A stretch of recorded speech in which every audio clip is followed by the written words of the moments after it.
Assalamualaikum.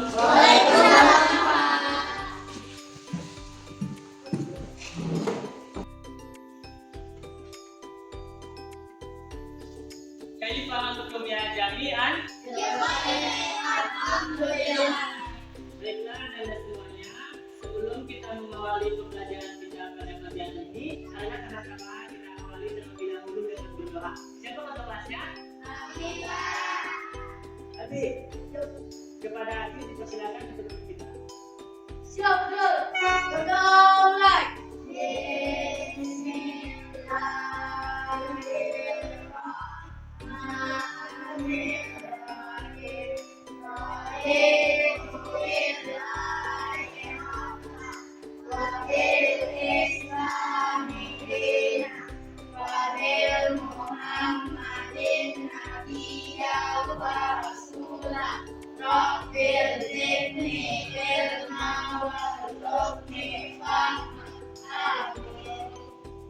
Terima kasih kepada Abi. Selanjutnya kita baca Al-Quran terlebih dahulu.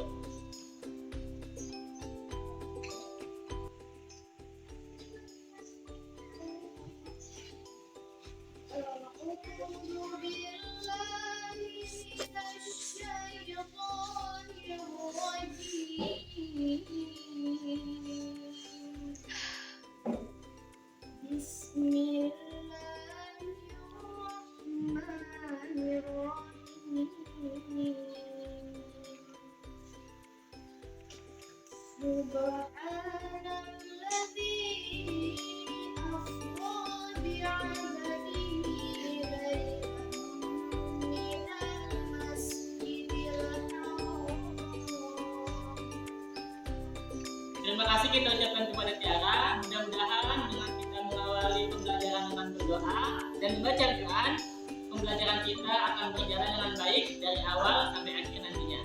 Selanjutnya kita absensi terlebih dahulu. Abi nasihat untuk pertama. Asara Nafa Sabrina. Tasya Dera. Tiga Ayu Nabila. Lutfia Maksana. Tiara Ananya. Sylvia Ramadhani.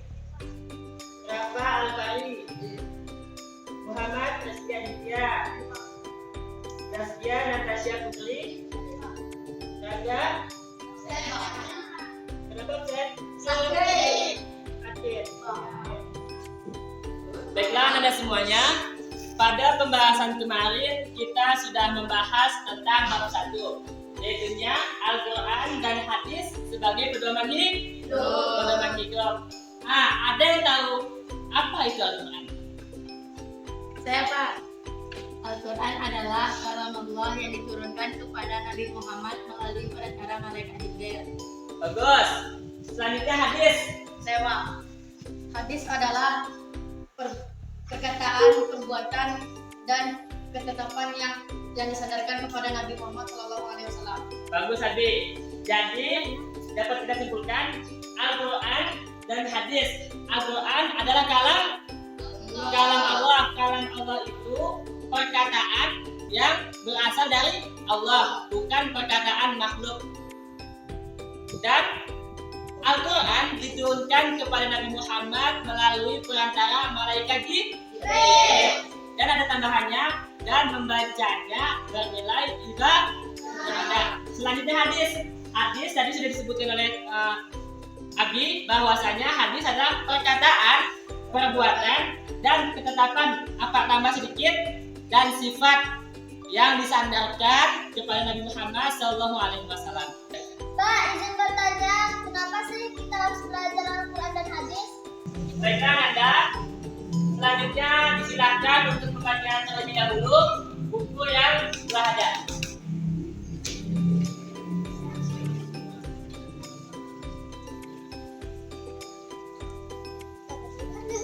Bagaimana Anda? Sudah dibaca bukunya? Sudah. Jadi apa jawabannya? Pak, Silakan. karena kita itu umat Islam, makanya kita mempelajari Al-Quran dan hadis. Ada lagi? Ada Pak. Silakan. Karena Al-Quran itu petunjuk atau pedoman untuk umat manusia. Ada lagi? Apa? Untuk mengetahui mana yang baik dan buruk. Jawaban ananda sudah bagus semuanya. Maka untuk memperdalam materi ini, maka kita akan berdiskusi secara kelompok. Nanti ananda semuanya mencari pertanyaan dan menjawab pertanyaan tersebut tentang bagaimana kita mengamalkan Al-Quran dan hadis dan apa ayat yang berkaitan dengannya. Oleh karena itu akan bagi kelompoknya. Silahkan berhitung. Kepada dia dipersilakan terlebih dahulu. 1, 2,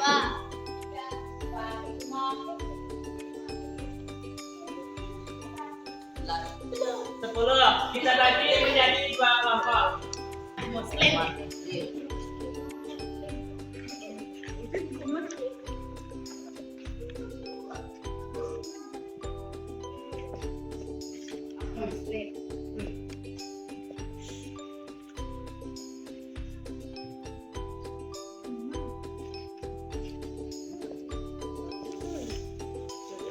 Baiklah, ada semuanya.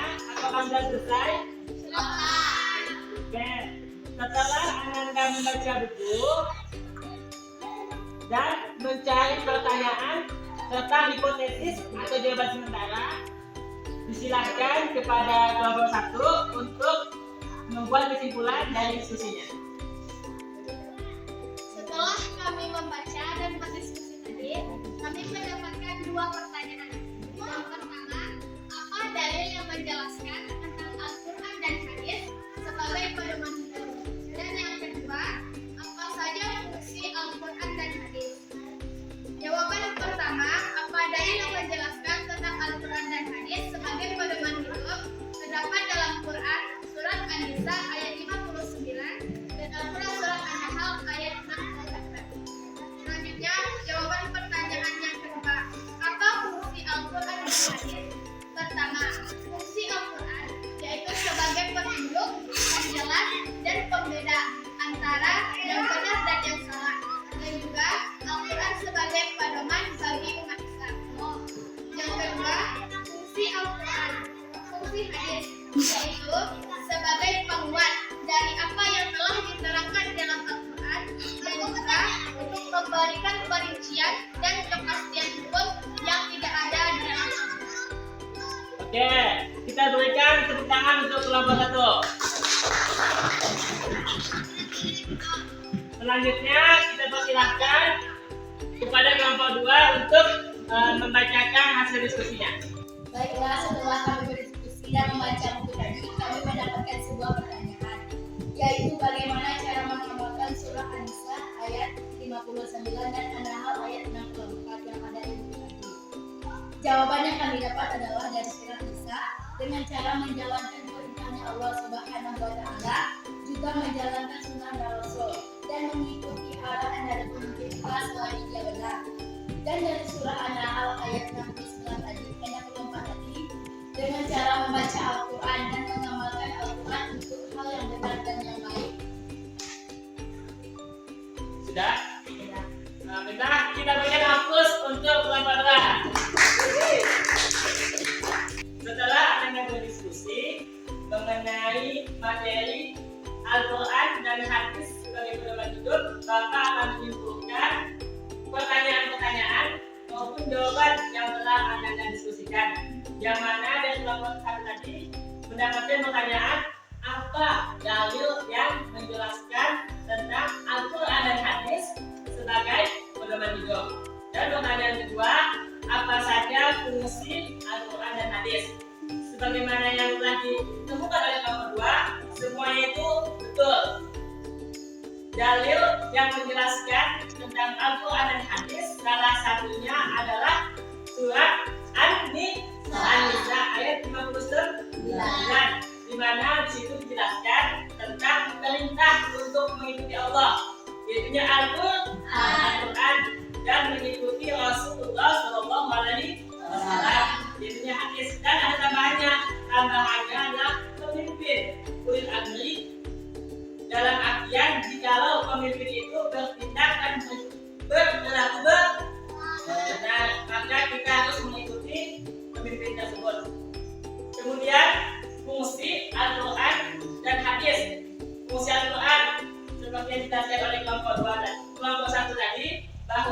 Al-Quran berfungsi sebagai pedoman hidup kita yang menjelaskan tentang apa-apa saja yang harus dilakukan, mana yang baik dan mana yang buruk.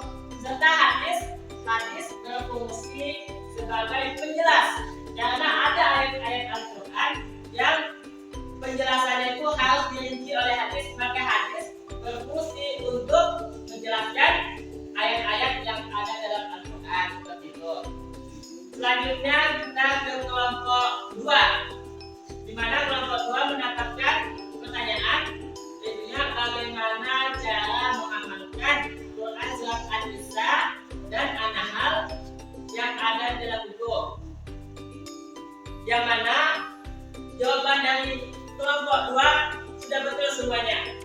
Cara kita mengamalkan Al-Quran surat An-Nisa dan An-Nahl yaitu dengan menjadikan Al-Quran dan hadis sebagai pedoman hidup dan mengikuti apapun kata pemimpin kita apabila ia berlaku benar dan lain sebagainya. Mungkin itulah pembelajaran kita pada hari ini. Mudah-mudahan Anda semua mengerti tentang pembelajaran kita ini, yaitu Al-Quran dan hadis sebagai pedoman hidup. Ada yang bertanya? Tidak, oke. Jika tidak ada pertanyaan, mudah-mudahan diskusi Anda itu dapat menjadi wawasan bagi Anda semuanya. Baiklah, jika waktu sudah habis.